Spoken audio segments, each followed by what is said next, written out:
To be a successful government, we have to depend on our public sector workers. For many years, for many decades, public sector workers, when they get any increase, it was single digit.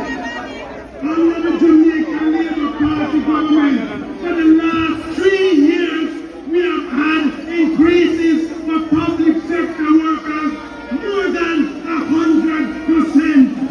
We are the party for the public sector workers in Jamaica.